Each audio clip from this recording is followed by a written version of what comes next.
Episode 14 of Quantum Leap just highlighted how deadly time travel can be, with Ben Song nearly initiating World War III. The original Quantum Leap science fiction TV series has always been associated with a strong feeling of hope, because its characters, whether Scott Bakula's Sam Beckett or Raymond Lee's Ben Song, are fighting to right the wrongs of history. They go from one corpse to the next, rectifying the chronology, preventing personal catastrophes, and bending history's course toward redemption.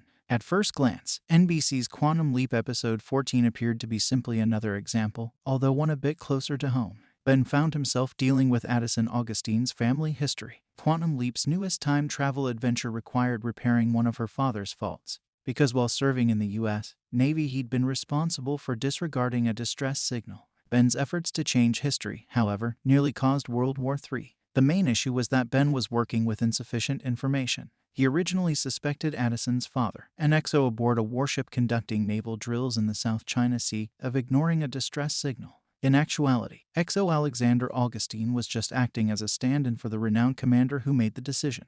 Ben was able to demonstrate that the distress call was legitimate, and the ship diverted from the war exercises to assist. Augustine's father figure, the captain, was dangerously unstable. Ben's aim was to modify time in order to save the lives of those aboard a sinking submarine.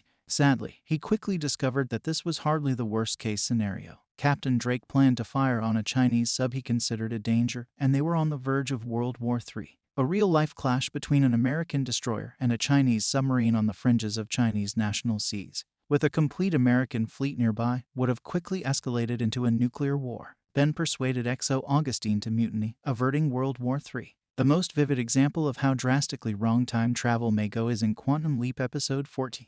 Ben enters a position with no prior knowledge, first unaware that it is a naval drill rather than an actual fight, because Ben's imperfect knowledge nearly destroyed the whole world. Quantum Leap has made huge alterations to history before, but never on this magnitude. If he and Addison had acted just a bit slower, they might not have been able to avert a nuclear war. There have been clues that the Quantum Leap experiment has a divine purpose. Scott Bakula's Sam Beckett felt he was working for God, and the original show's ending clearly implied that he was correct. If such is the case, Albert Einstein was incorrect, for God does indeed roll dice. He places his bets on a tiny handful of time travelers figuring out how to influence history for the better, sometimes at great danger. It's even scarier since there have been signs that the Quantum Leap experiment is hiding a secret, one that Ben is on the verge of discovering. Quantum Leap is more dangerous than it appears. Thank you for watching. Please don't forget to comment, subscribe, and give us a like.